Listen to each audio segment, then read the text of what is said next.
네, 안녕하십니까. 고려대학교 의과대학 예방학 최재욱 교수입니다. 제가 오늘은 고려대학교 교수의 소속이 아니고 대한의사협회 감염관리 정책 규제개선위원장 그리고 과학검증위원장의 자격으로 오늘 나왔습니다. 아직 이 위원회의 의견이고 의사협회 전체 회원의 의견을 아직 수렴한 건 아닙니다만 조만간 공식적인 어떤 입장을 다시 또 말씀드리게 될 겁니다. 오늘이 긴급 토론회이기 때문에 긴급 현안에 대한 부분을 우선 주로 말씀드리고 그 결론적으로는 현행 그 감염병 대응 체계의 전면 개편이 반드시 필요한 시점이다라는 게 핵심 메시지고요. 그 아젠다에 관련해서 필요한 사항들을 저희가 몇 가지 보고드리도록 하겠습니다. 예, 우려가 현실로 닥치고 있죠. 중국 우한바 신종 코로나 바이러스 지역사회로 퍼지고 있습니다. 지역사회로 퍼졌습니다. 지역사회 감염 확산 우려가 있는 것이 아닙니다. 그 이유는 제가 좀 이따 다시 정확하게 말씀드리도록 하겠습니다. 영화관도 폐쇄되고 매일 가는 아파트 헬스장과 주민센터도 주말엔 교회도 가기 어렵습니다. 코로나 바이러스 발병 자료 많이 보셨습니다만 중국 37,000명입니다. 우리나라 지금 27명이 현재 나왔습니다. 이 숫자에 혹시 현혹돼서 있는 거 아닌지 정말 심각하게 생각해야 됩니다. 27명이라는 숫자가 우리가 안심해야 될 숫자인지 정말 그럴까요? 자, 이 점은 또 말씀드리도록 하겠습니다. 숫자가 적다고 안심할 수 없는 상황입니다. 왜냐하면 27명이 다시 시작이 될 수 있습니다. 언제든지 실기에 또 잠깐 놓친다면 바로 이런 부분으로 정보 실패, 지역사회 감염이 현재도 온 상황입니다. 1월 20일 현재에서 지역사회 감염만큼은 예방 가능한 것이었고 피할 수 있는 부분이었고 이 부분은 반드시 초기 단계에서의 검역과 초기 단계에서의 확산에 대한 이 실패의 부분은 누군가 책임져야 됩니다. 여러 가지 원인을 좀 보도록 하겠습니다. 많은 분들이 아시다시피 느슨한 접촉 기준으로 밀접 접촉자를 놓쳐서 2차 감염 빌미를 제공하는 이 많은 사례는 이미 워낙에 신문에 많이 나왔습니다. 심지어 이런 접촉 기준조차도 의료기관이나 전문가 단체, 의사협회 많은 부분들이 이야기를 했음에도 불구하고 그 접촉 기준 하나 고치는데 일주일 더 걸렸습니다. 그리고 그 일주일 더 거쳐서 엊그저께 간신히 고쳤는데 그나마 또 일선 방역기관은 오후에 공문이 가는 바람에 오전에 갔던 분이 또 놓쳤습니다. 이것 전형적인 늑장 대처고요. 그리고 전형적인 공무원의 편의적인 발상입니다. 이런 부분을 갖고 논의를 안 한다는 게 난 전혀 이해가 안 되고요. 현행 방역 체계에 문제점이 있다는 걸 왜 지적 안 하는지 모르겠습니다. 열심히 하고 고생하는 거 압니다. 그러나 열심히 하고 고생하는 것과 달리 이런 문제점에 대해서 지적하고 현행 문제점 개선하기 위한 개편 체제를 논의하지 않으면 그러면 실기는 반복되고 실책은 반복되고 27명이 1000명, 2000명, 10,000명으로 되지 않는 법은 없습니다. 무증상 내지 경미한 증상 이 부분에 대해서 여러 차례 경고했습니다. 그리고 여러 차례 지적했고 여러 차례 건의했습니다. 그러나 여전히 이런 부분에 대한 접촉자 관리에만 치중해왔고 이런 부분에 요거 하나 바꾸는데도 일주일 더 걸렸습니다. 의사협회나 이 전문가단체가 28일, 29일 날 여러 경로를 통해서 질병관리본부에 이 점을 빨리 바꿔달라고 논의했습니다. 그리고 사실 이때는 WHO도 이미 이 접촉자 기준을 무증상 감염을 관리하기 위한 것을 포함했음에도 불구하고 벌써 이미 바뀌어 있었거든요. 그런데도 전형적인 늑장 대처로 이거 바꾸는데 일주일 더 걸렸습니다. 그리고 여전히 지금도 불분명합니다. 그냥 논의할 사항 전혀 아닙니다. 그리고 그냥 이 부분이 넘어갈 사항 전혀 아닙니다. 지역사회 감염 확산의 문제는 전형적인 방역 행정의 실패 때문에 생긴 거라고 보시는 게 맞습니다. 환자 이동 동선 행정의 불투명한 공개, 늑장 공개 이것 때문에 사회적 불안감 생긴 거 아닙니까? 국민이 불안한 거 당연한 거 아닙니까? 그리고 국민이 내 가족을 지켜야 되는데 국가가 나서지 않으면 내 가족을 지키기 위해서 뭐라도 해야 되지 않습니까? 그런 불안감을 이해 못합니까? 그런 불안감 때문에 당연히 정보를 알고 싶고 정보를 찾고 싶고 정보를 내가 조금이라도 알면 다른 사람한테 알려주고 싶은 게 도와주고 싶은 건데 그거를 비난해서 되겠습니까?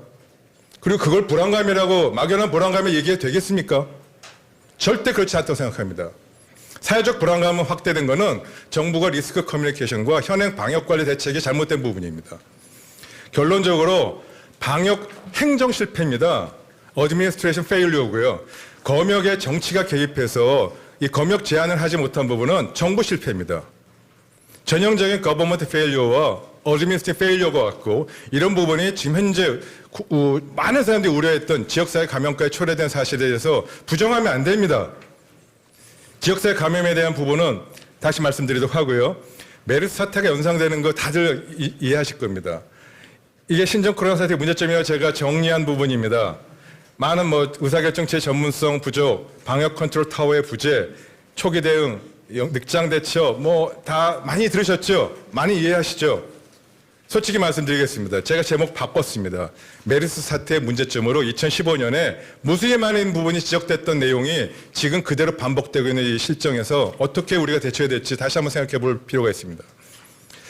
더 큰 문제는 지역사회 감염이 앞으로 얼마나 확산될지 없다라는 것입니다. 이유를 하나 말씀드리겠습니다. 지역사회 감염이 확산되지 않았다고 자신 있게 얘기하는 근거를 전혀 모르겠습니다. 왜?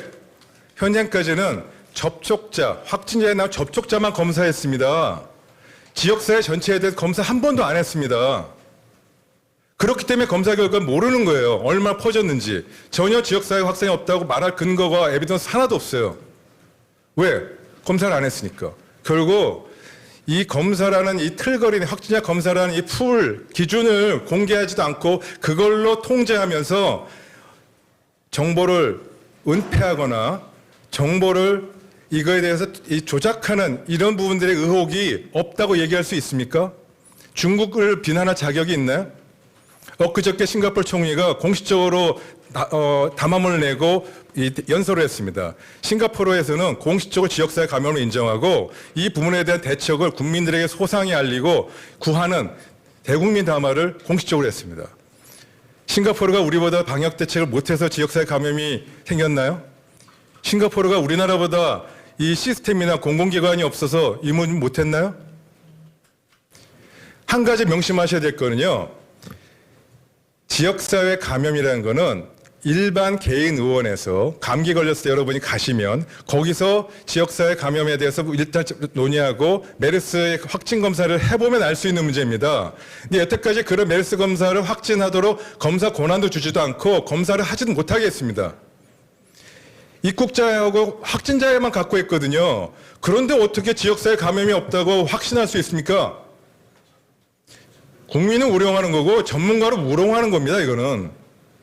이런 식의 말장난을 갖고 있어서는 도저히 안 됩니다. 이런 방식으로는 문제가 터지니 뒤쫓아갈 수밖에 없습니다. 게다가 무증상 상태로 된 잠복 감염 문제, 신규 환자 감염에 대한 문제도 걸러내기 어렵은 거 다 아시지 않습니까? 그럼 도대체 앞으로 이 지역사회 감염에 대한 사전 예방과 대응이 있으면 무엇이 성패를 결정할까요? 방향을 재선적으로 예방관리 방향 전면적으로 개편하지 않으면 안 됩니다. 즉 지금까지 확진자를 위주로 감염 접촉을 차단하고 접촉자 관리하는 이런 사후 대응 방식에서 지역사회 수준에서 조기에 진단하고 감시책 운영 방식, 즉 선제적 대응 방식, 프로액티브 어프로치를 바꿔야 됩니다. 그냥 그림으로 보여드릴까요? 확진자 하나 나왔습니다. 그러면 금을 던져서 여기 지금 찾았습니다. 이런 방식이었습니다. 지역사회 전체는 이 전체 바다입니다. 어떻게 잡을 겁니까?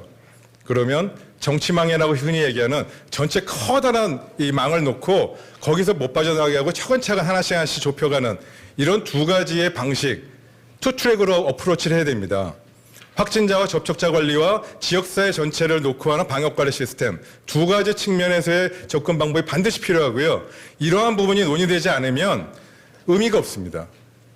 이를 위해서 지금부터 결국 지역사회 전체를 관리하고 정치망처럼 하려면 많은 인력과 시간, 참여자가 필요합니다. 결국 지역사회 민간의료의 협조와 참여에 이끌어내고 감염을 예방 시스템 지금 이 시점에서 전면 개편하지 않으면 안 됩니다.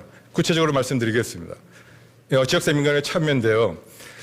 열이 나서 아까 말씀드린 동네 의원을 찾으면 이제부터는 신종 코로나 바이러스 검사를 받게 해야 됩니다. 그리고 필요하면 자가격리하고 결과에 따라 다음 병조치를 취해야 합니다. 지금까지 검사를 못했습니다. 그러니까 알 수 없었던 겁니다. 그리고 동시에 환자가 발생하면 의료기관 폐쇄하는 등과 같은 피해가 굉장히 심각해서 의료기관이 두려워하기도 합니다. 참여도 하고 싶어도 이것 때문에 내 병원 다 문 닫아야 되고 이런 상황이 되는데 어떻게 할까 고민스럽습니다. 선제적으로 대응하려면 보건소 공공병원 당연히 운영이 불가능하지요. 왜? 공공대 의료기관, 민간 의료기관이 우리나라 90%가 민간 의료기관입니다. 민간 의료기관 협조가 없으면 절대 지역사회 감염관리 시행조차 못합니다. 따라서 정부 주도의 소수 방역 전문가가 그동안 해오는 체계였다면 지역사회 일차로 담당하는 민간 의료기관의 동참이 반드시 필요합니다. 현 시스템 어떤 방향으로 바꿔야 될까요? 한 가지 말씀드리겠습니다. 초기 40명의 환자가 중국입니다. 현재 3만 명 이상 50일 만에 900배가 증가했습니다. 이러한 급격한 전파가 이거는 중국 내의 특성일까요? 의료 기술이 떨어져서? 물론 그럴 수도 있겠습니다. 그러나 가장 중요한 것은 감염병 방역의 실기, 순간적인 방심, 순간적인 그런 며칠, 일주일, 이주일의 그 놓치는 이것 때문에 수백 배 증가하는 게 전형적인 감염병 관리의 실패입니다. 우리나라 여전히 문제, 위험에 봉착되어 있습니다. 지금 시스템을 개편해서 지역사회 감염을 막는 것도 중요하고 여전히 중국으로부터 감염병 유입 가능성 여전히 위험성 높습니다. 따라서 지금부터 결론을 몇 가지만 이렇게 말씀드리겠습니다. 첫 번째 제언은 감염병 유입 경보 단계 심각 단계를 올려야 합니다. 두 번째, 중국으로부터 입국 금지를 한시적이지만 전면적으로 제한해야 합니다. 중국 전역으로 확대해 주시기를 강력히 요구합니다. 세 번째, 중앙사고수습본부에 신종 코로나 민간 합동 비상 대응 TF를 설치해야 되고 이 민간 합동 비상 대응 TF는 외부의 이 전문가들을 TF 위원장이 됐든 이 합동으로 뭔가 해서 이런 부분을 해야 되고요. 이 검역 및 지역사회 감염 관리에 대한 전면적인 권한을 이 비상 대응 TF에 설치해서 여러 가지 이유가 아닌 국민 건강을 보호하기 위한 감염병 관리에 전면적인 권한을 줘야 됩니다. 다른 정치적 이유나 다른 요인이 개입하지 못하게 해준 것이 이번에 이 사태를 조기에 막을 수 있는 이 핵심적인 이 거버넌스부터 바꿔야 된다고 생각합니다. 네 번째 제언입니다. 지역사회 1차 의료를 민간 의료기관의 참여를 끌어내기 위해서는 규제가 아닌 자율관리로 전환돼야 되고 지금 확진자 진단과 치료에 따라서는 병원 문 닫고 굉장히 많은 피해 보상이 있어서 과거 메르스 사태 때 너무 많은 경험을 했습니다. 의료기관이 그때 많은 노력도 했지만 피해도 엄청났고 그에 대한 보상도 적절하게 이루어지지 않아서 그런 부분에 대한 피해 보상의 정상화라든지 이런 감염관리 보호막 및 대한의사협회 상설합의기구 설치부터 이 지역사회 감염을 시작하는 첫걸음이 될 겁니다. 마지막 한 가지 꼭 더 말씀드리고 싶은 게 있습니다. 국민 건강권을 희생하고 정치적 견해가 앞서서 안 됩니다. 이분이 아니었으면 무수히 많은 사람이 더 죽었을 겁니다. 이런 일이 있어야 되겠습니까? 절대로 국민 건강권을 희생하고 정치적 견해가 앞서서지 않는 그런 일이 되기를 바랍니다. 감사합니다.